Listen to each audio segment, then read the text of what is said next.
Love is the strongest magnetic force in the universe. Each time we choose love, we enjoy life more. Each time we choose love, we enhance the quality of our life. Each time we choose love, life seems brighter and clearer. Love heals. Love soothes. Love elevates. Love forgives. Love gives us hope. Love brings us joy and abundance. Love makes us grow. Love feels good. Love makes life colorful. We are all here to learn about love, to love yourself more, and therefore others. Real love is selfless and free from fear. It's joy in the pain. Love more. Love is the thing that makes all things beautiful. Speaking of love,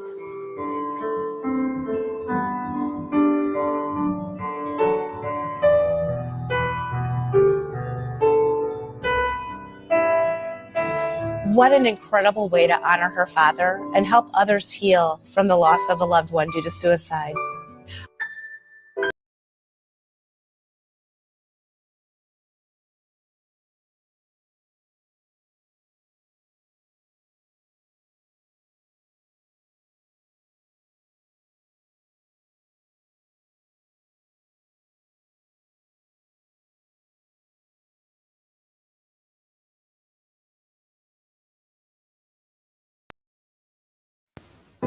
Welcome to Speaking of Love, the podcast, and I am your host, Latoya.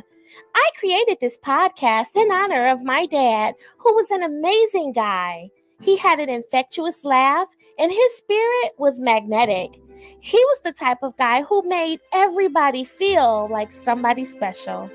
If you were to place him in a crowded room of 100 people, my dad would be the smartest person in the entire room. He was an award-winning radio TV broadcast engineer for many years. Born and raised in the city of Detroit, he was one of the first to go to college in his family. And while attending Wayne State University, he developed a lifelong love affair with the game of basketball. He was the shortest point guard on the team, but he could slam dunk the basketball with either hand. By all outward appearances, my dad lived a rewarding life, but there were parts of him that were known to only him. On March 2nd of 2020, my dad's private struggles became public when he took his own life in a murder-suicide. When he died, a part of me died too. And since the tragedy, I have become an advocate for mental health awareness and suicide prevention. I also created this beautiful podcast in honor of my dad and others like him who are struggling with the effects of mental health challenges. My podcast, Speaking of Love, is named after a show my dad once hosted called Speaking of Sports. Thank you for taking the time to be here with me today as we take a journey in pursuit of the strongest magnetic force on the planet Earth, and that's love.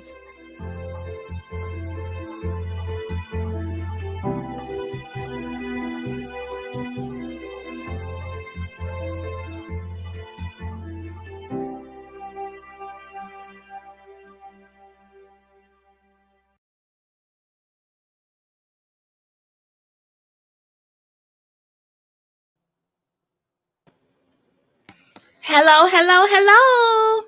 Thank you all so much for being here today. Hello, everyone. I am Latoya, and I am the host of this podcast. Please forgive me for coming on late. We had a few technical difficulties, but we have taken care of those. I would like to, first of all, start this podcast with a trigger warning. I want you all to know that September is Suicide Awareness and Prevention Month, and we are going to be discussing topics such as murder, suicide. We're going to be talking about violence that may occur with a firearm. So please take care of yourself. If you're not able to stream and listen, please walk away and take care of you, because my main priority is your safety and making sure that you feel okay. So if you need to step away for a moment, please do so. take care of you. You can always come back and watch this later. So let's get started. Today, I have an amazing man here who has taken a lot of courage, a lot of time and energy he has put into this interview, and I really appreciate him for being here. His name is Mitch. Hello, Mitch. How are you today? Hi, Latoya. I am wonderful. I And thank you for the opportunity to be on here. And those that know me, ironically, will definitely know why we had technical difficulties. Well, we were able to navigate our way out of those trenches. So thank goodness. I'm so glad you're here, Mitch, because this is probably the most important interview that I have done. You are my 141st episode. And of all those episodes, I've never done one on the topic of murder suicide. But before we get into it, Mitch, I want to introduce the audience.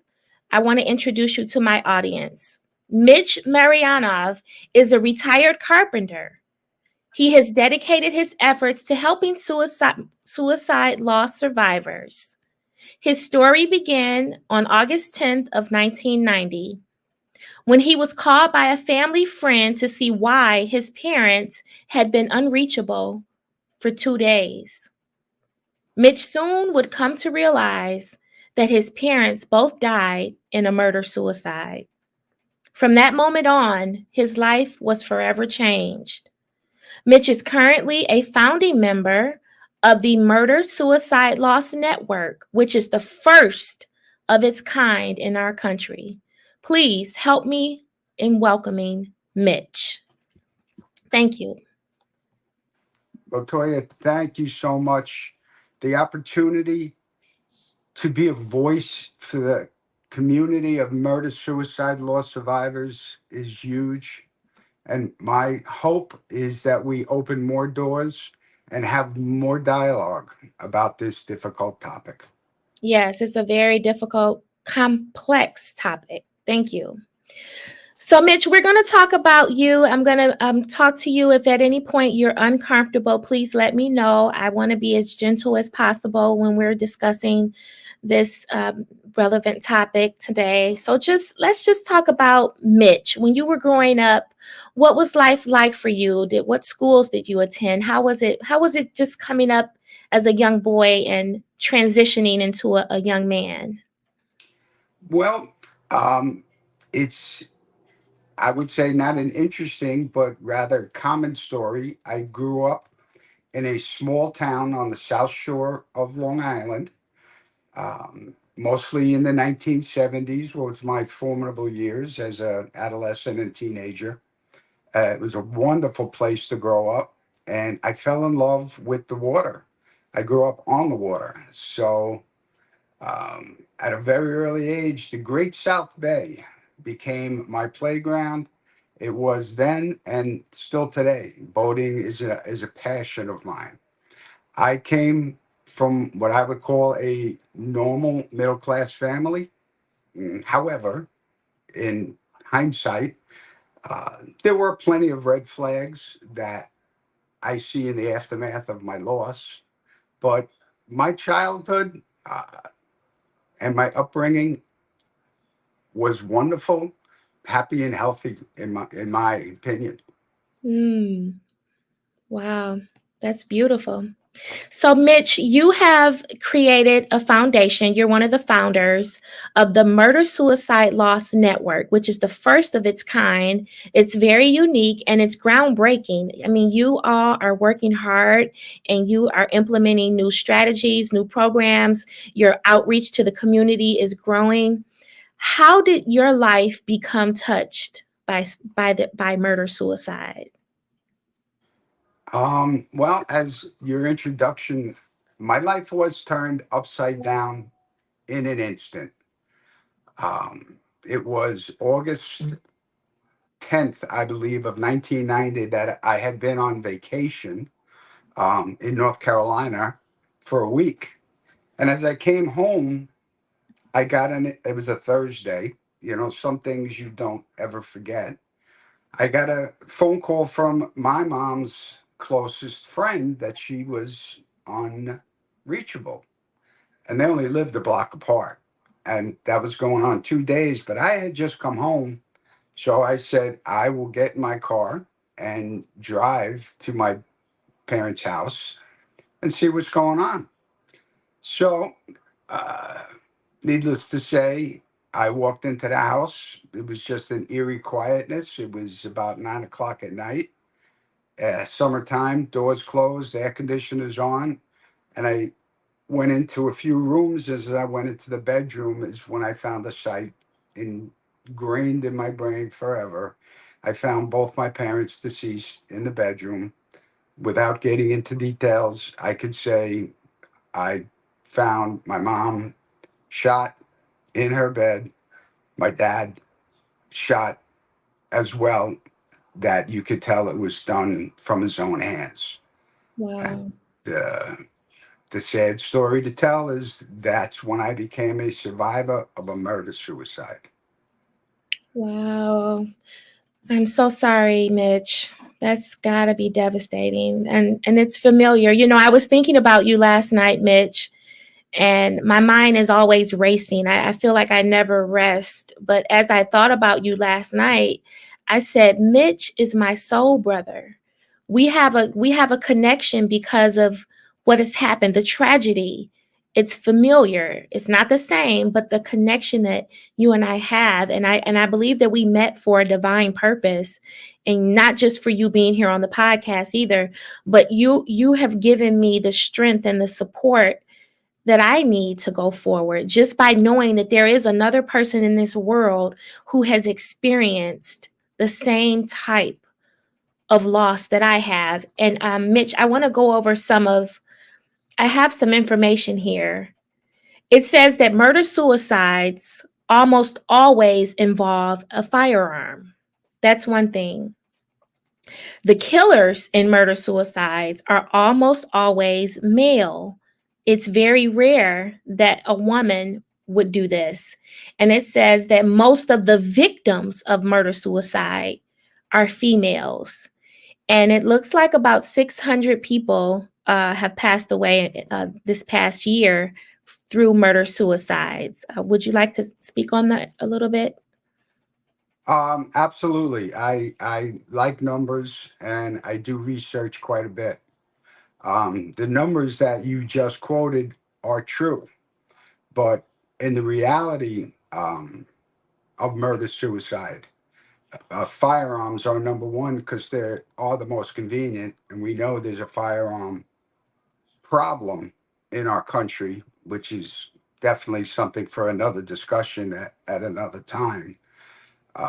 Males being the aggressor is primarily true. But what I can tell you that I have personally over a 4 year journey met a huge amount of lost survivors now. Uh, Mhm. the you and I are kindred. We lost our loss is what they technically call an interpersonal relationship homicide.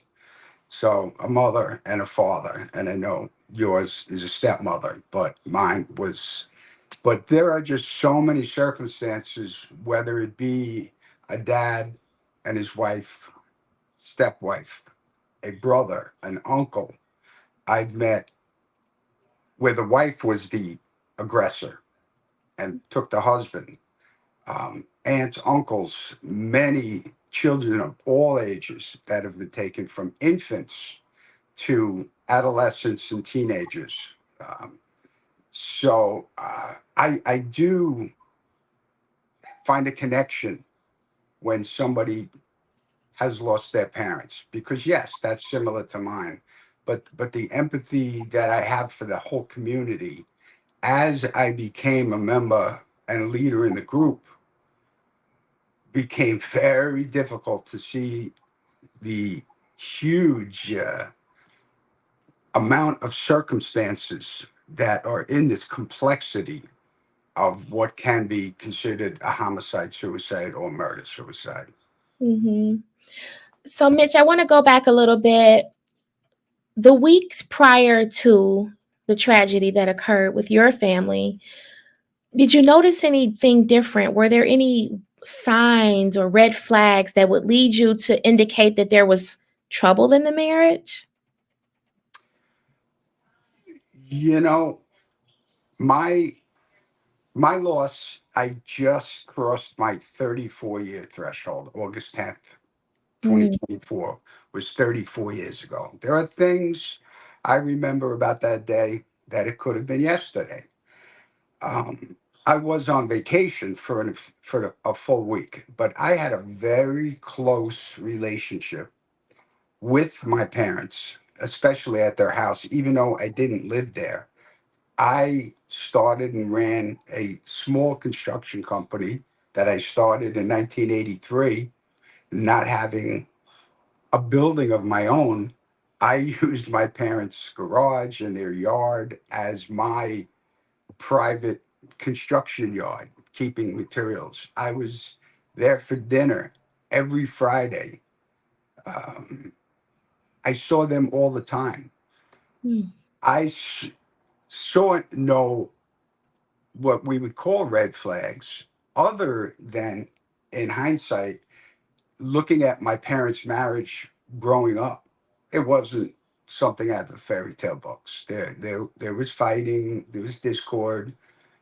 There was always fighting going on in my house. But I, at the time, assumed I was just a normal child in a normal house, and this is how life was. What I think was most difficult for me was when I found them, the shock, because never in my wildest dreams would I have thought that this scenario could happen to me. mm, mhm, mhm. Mitch, in what ways, when I read your biography, you mentioned that your life changed. Can you talk to my audience about some of the ways that this devastating event impacted your life? I'd be happy to. Um, I would say from the moments before I opened the bedroom door to their master bedroom, I was the old Mitch Maryanov. I was who I was, happy, dealing with my own anxieties of running a company at a young age. But life was good and I had no complaints. That moment, that instant shock stayed with me and put me into the deepest, darkest place that I think a person can go. And unfortunately, that severity, that depthness of the hole I was in, I didn't even start to climb out of for several years. Mm, I personally didn't handle the situation as well as I hoped I could have, and literally shut my business down and became a shut in my house to deal with this situation for an entire year. I didn't work, I didn't socialize. If I did, I had social anxiety. I was like, how could people go about their lives and go out to dinner and enjoy company when the world is such a terrible place?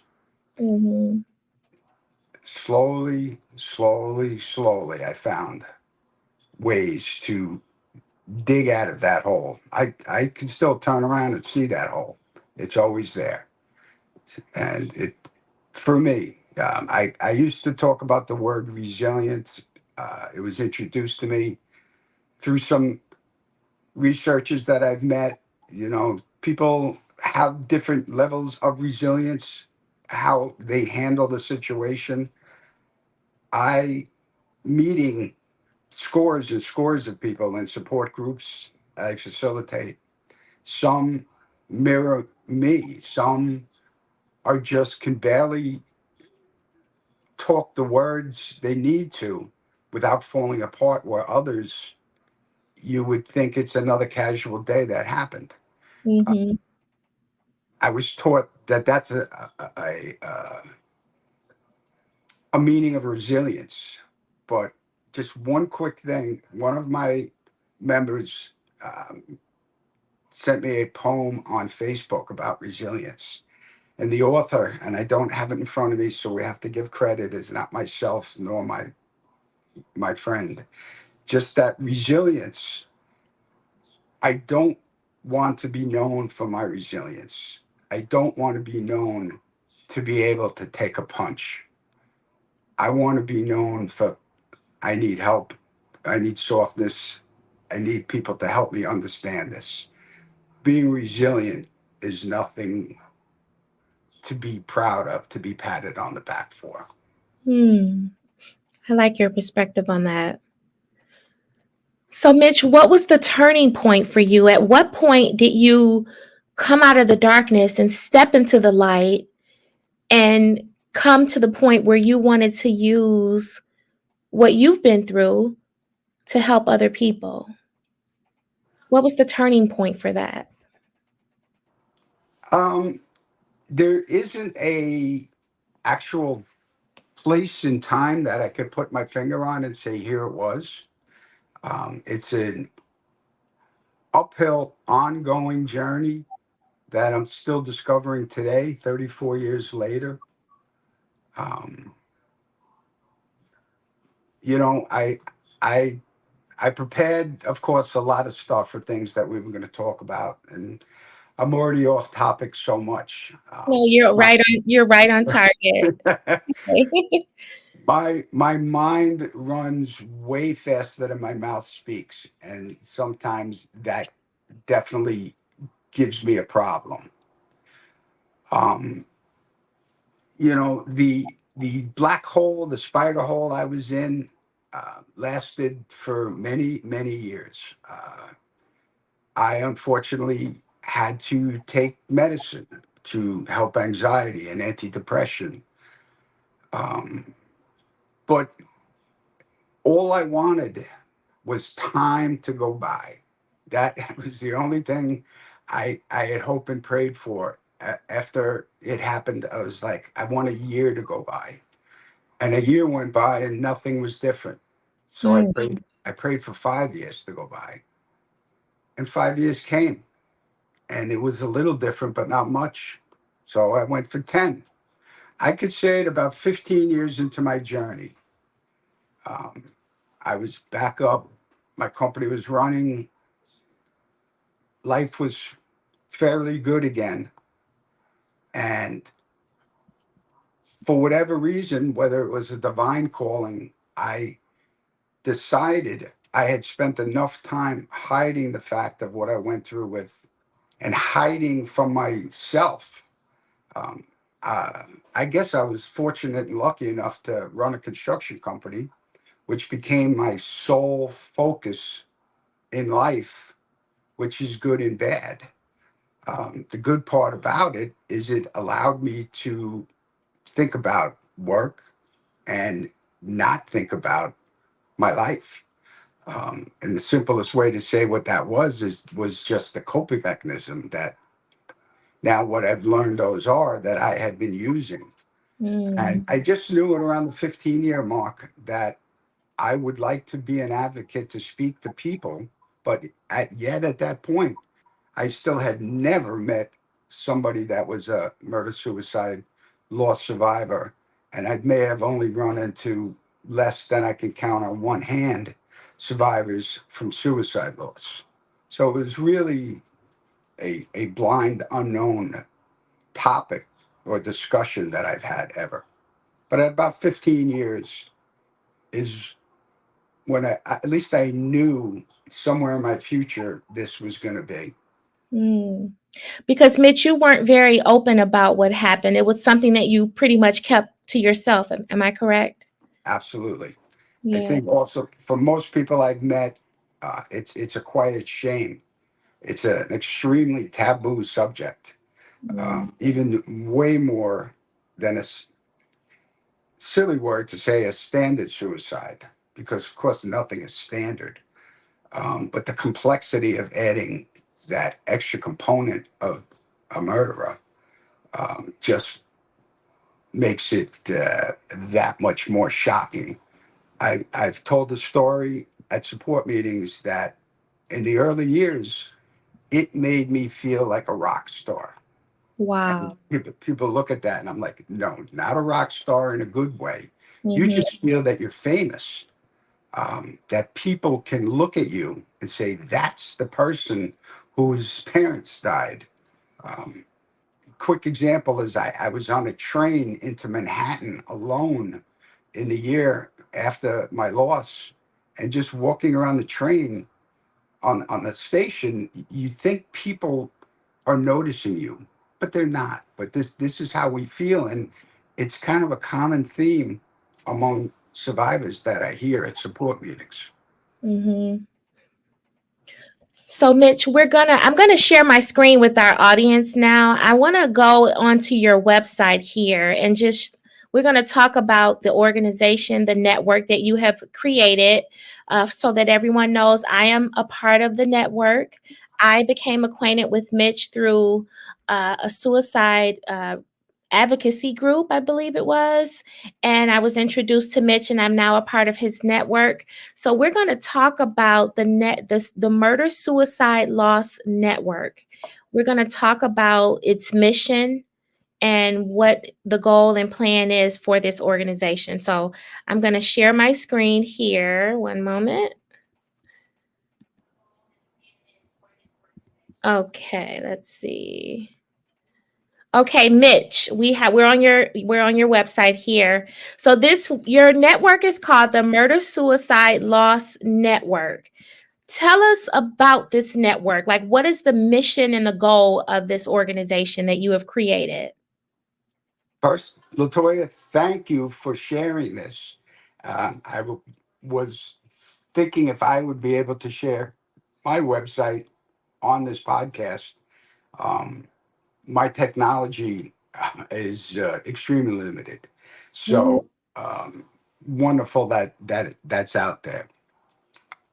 This organization was formed in the middle years of 2020 by two women who just searching the internet for support that both suffered murder suicide losses.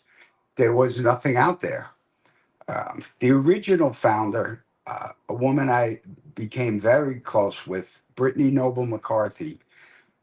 Her dad was a military vet that died by suicide before or after he committed a murder to his wife, and we became close friends. I searched the internet.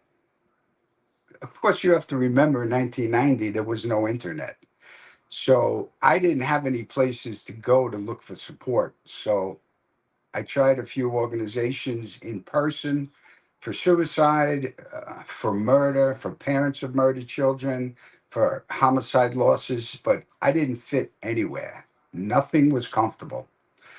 I found this group in 2020 and instantly uh, just was overwhelmed with emotion and spoke to Brittany on a phone call for an hour and 45 minutes and became a member uh, of their group, going to support meetings.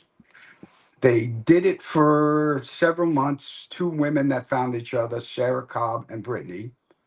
But it became overwhelming because now there was a place to find murder, suicide, loss, surviving help. And they had amassed maybe a dozen to 20 intakes and doing interviews to see if people fit in the organization, if they were comfortable telling their story. Um, it was overwhelming for them, and the girls took a hiatus, and they added five support members to be a committee, a board, if you would call it that. I being the last member to be in invited to be a board member to help run the group because it had gotten so large. At one point, we might have had 70 people writing in for support. Well, for personal reasons, whatever they may be, one by one, the original board members left the group. And at one point early in this year of 2024, I found myself the last of the board members for this group and wasn't sure what we were going to do. Two of my friends had moved off that were members of the group into a different genre, and I wasn't really sure where they were heading, but I knew the support meetings could not end. And in speaking with two of members that I felt had what it would take to step up into an administration capacity, I contacted them. We had actually put them on as volunteer members helping with support, but I wanted them as full members that have access to our documents, access to everything that we have. And the original group was reluctant, feeling it would have made it too difficult. I see things differently. So the group fell apart in the end of March this year.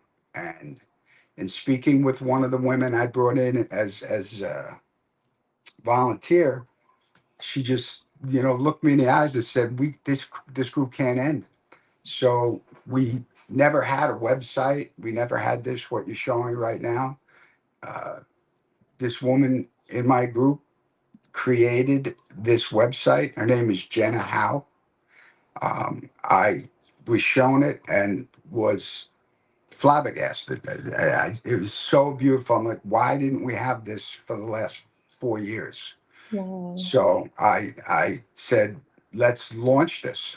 And I brought one other woman on. Her name is Connie Harrington. And right now, our board only consists of myself, Jenna, and Connie. But we do have a mailing list of about 40 people that we send invites to on a bi-monthly basis to come to support meetings. But as you can see from our website, that we are determined to do way more than have just support meetings, to advocate, to, as I would say, find a place for murder suicide loss, because there is no place for it. It's an uncomfortable topic. It's uncomfortable in suicide groups. It's just a place uh, that needs to be brought out of the shadows so people will study it more and understand it more and talk about it more. Now, Just, yeah. that's very remarkable. I really love this. I know that there is a significance here. You talk about the zebra and the horse. Can you talk to the audience about the significance of these animals? Sure.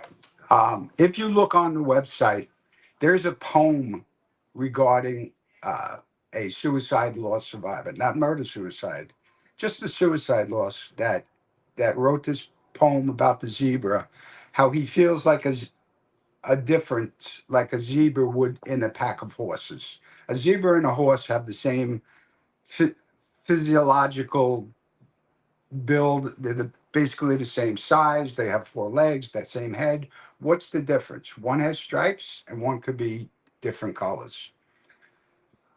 Mm-hmm. Many groups, we're just one of many that took the zebra because we feel different about it.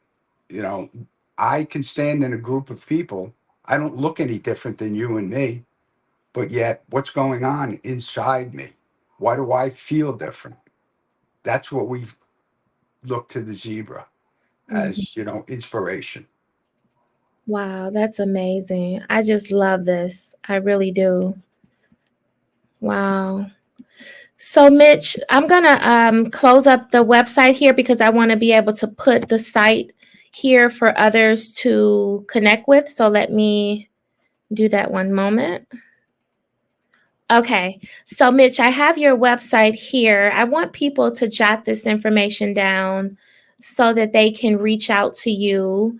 The website is listed here. It's www.murdersuicidelostnetwork.com. That's murdersuicidelostnetwork.com.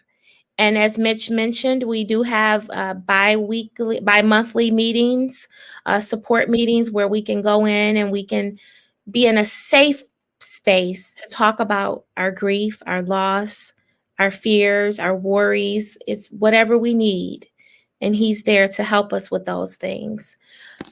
Mitch, you're doing your outreach. What do you love most about what you're achieving with the Murder Suicide Loss Network? Well, just to give a quick mention, we've come so far. We actually own the domain of murdersuicidelostnetwork.com and .org. We've Wow, actually purchased that. that's beautiful. So either one typed in will come to our administration, and we are more readily found on a Google search. We've been working on that. If you Google search murder suicide or murder suicide support, we're not first yet. You'll find some other things, especially the phone number 988, which is the Suicide National Hotline number. But scrolling down no more than 3 places, you'll find our website on Google. And we're on Facebook. We post it. We post it on Instagram. We post it on Twitter, Reddit, just to let you know that we are trying to be seen so we can be found. Yes. And in doing this, you are helping so many other people, Mitch. What is the biggest lesson that you've learned about yourself since all of this has happened and you've started this network? Well, for me personally, my journey, I have to admit that anger and loss of empathy had been a significant challenge in my life. Hmm. But through therapy, hard work, I have rediscovered empathy.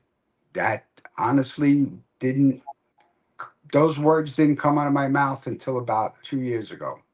And I was like, I said to a therapist, oh, I guess I've lost empathy. That's why I have anger. And I realized it's the empathy returning was a huge change since I started working with loss survivors. Mhm. So the rediscovery of empathy, especially for the MSL community, has been a big breakthrough for me. Anger still remains a huge emotional problem that I navigate with, but it is forever an ongoing process. Yes, and you seem to be dedicated to overcoming those things. Mitch, if someone is watching this podcast right now or listening and they're tired, life has been hard for them. It seems like everywhere they turn, there's just no place to go for happiness. They're contemplating suicide. They're having thoughts of leaving this world because they feel that what's the point of being here if I'm only going to suffer, if I'm only going to be unhappy?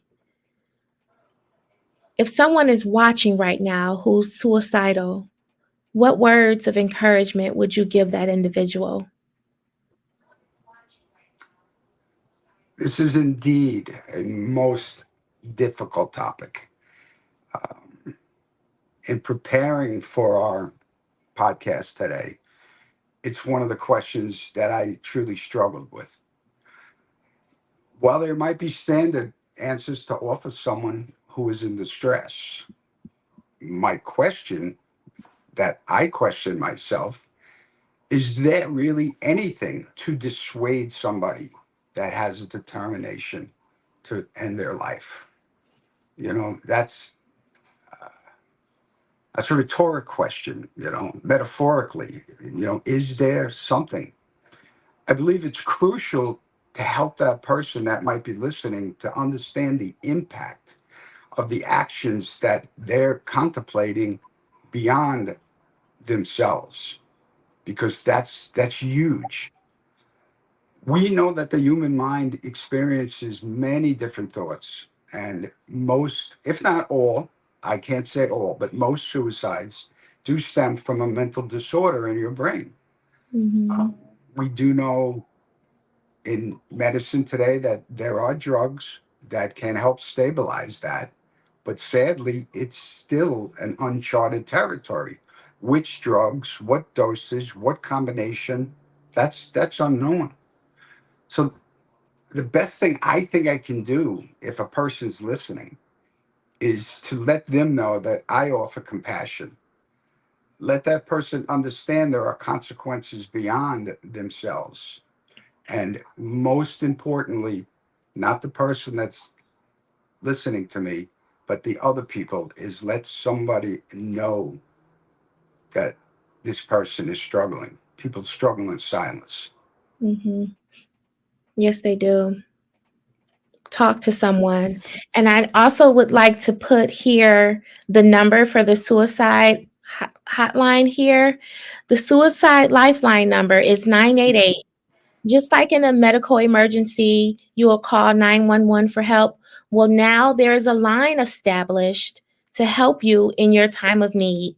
24 hours a day, 7 days a week. There are trained professionals there who can help you. Just call 988. Let them know what you're thinking. If you have a friend who's having suicidal thoughts, call the person and go in a room together and call this number together. 988 is the suicide lifeline number. They're there to help you. You don't have to go through this alone. And just know that you're here for a divine purpose. The pain that you're experiencing right now, the rejection, whatever the situation is that you're going through, it can get better, but you're going to have to be patient. You're going to need a little help, and we can take you by the hand and guide you down a path of a better tomorrow. Maybe not tomorrow, literally, but tomorrow, eventually. Right, Mitch? Well said, Latoya. So, Mitch, I created this podcast in honor of my father. He was a radio, TV, broadcast engineer. He had a big personality. He was a big guy, a big teddy bear, lovable person. And in his early years, he hosted a radio show called Speaking of Sports. So when he died, I wanted to do something to honor him. Well, I know nothing about sports, but I know all about love. So this podcast, Speaking of Love, is named after my dad's radio show, Speaking of Sports. It was an award-winning radio show, and he was proud of his accomplishment as a radio TV broadcast engineer. So when I interview people on this platform that's all about love, not sports, it's all about love. The $1,000,000 question that I ask every guest that sits before me is, speaking of love, how do you define love, Mitch? What's your definition of love? Latoya, first of all, I want to say I wish I was on your dad's show right now. And I would love to be speaking of sports instead of dealing with what we're dealing with right now. But I applaud you and really appreciate that.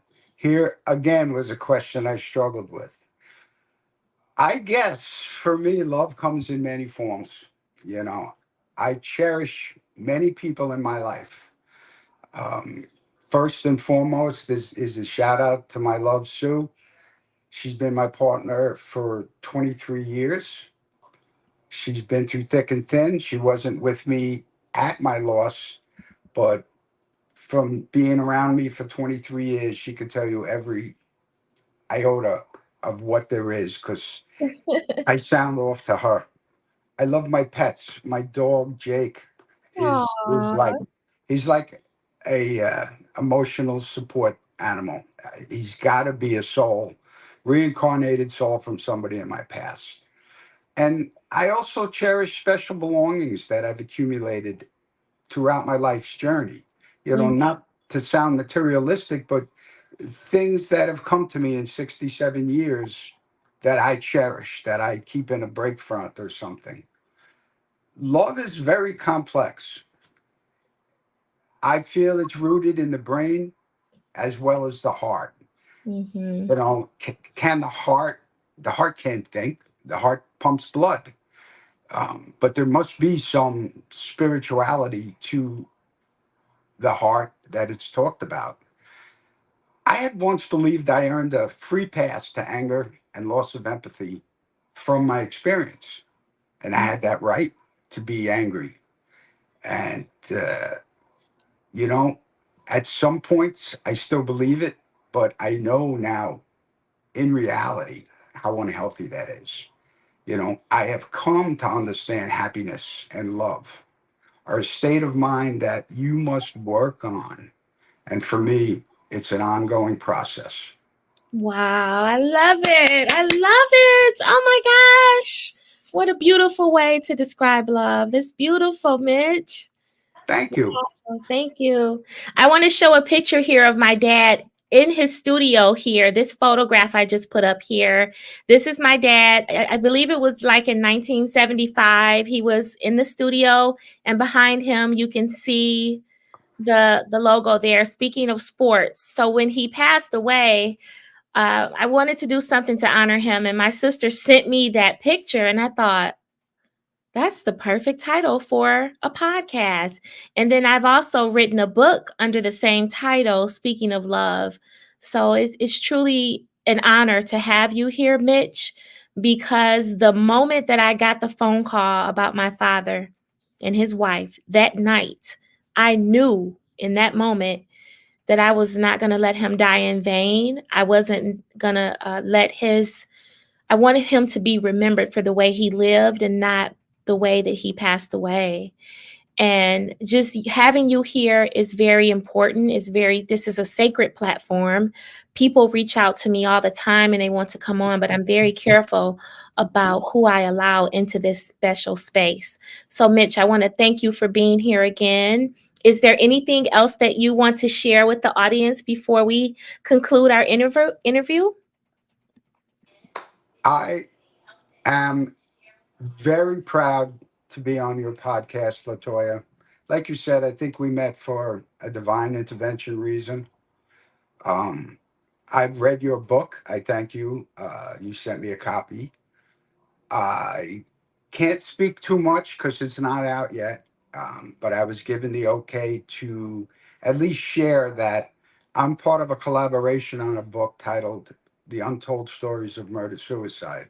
Oh, beautiful. uh, Beautiful. that we believe is going to go into print. I was just sent the hardcover, which I'm not going to show. It's beautiful. It was designed by a suicide ideation survivor. Um, it is volume one of the Untold Stories of Murder Suicide, a collaboration of only 5 people, 3 of me and 2 other support members from our team. One that I haven't met, uh, who lives now actually in Costa Rica, and all being put together by a woman that was the past president of the American Association of Suicidology and the leader of a nonprofit impacted family and friends. Mm. So if that book comes to fruition on Monday, as it's supposed to, I will be sharing it with as many people in this world as that I can. Oh, that's beautiful, Mitch. Congratulations. Congratulations. Thank you. Thank you. Thank you. Thank you so much, Mitch. I bow to your excellence. Thank you. I'm bowing now. Thank you so much. You are amazing. Just the strength that it took for you to come here after being silent and, not talking for years, for you to come on this platform to be vulnerable and transparent. I commend you and I'm truly, truly grateful. Well, Latoya, I'll just add one closing remark. You asked me a question about legacy. And I guess when I'm gone, what I hope for is the work that I've done with the Murder Suicide Loss Network is that I have created an organization that will last far beyond me. Wow. I know the work I see my team members doing, it gives me great hope that this cause is taken off and it will carry on. And being such a small community compared to suicide community, we need to be found by all. As of today, we lose approximately 4 people a day, every day, to murder suicide, Mm. men, women, and children. Add those numbers up, it's just shy of 1,000 people a year that we lose to murder suicide, where suicide, those numbers range closer to 50 to 60,000.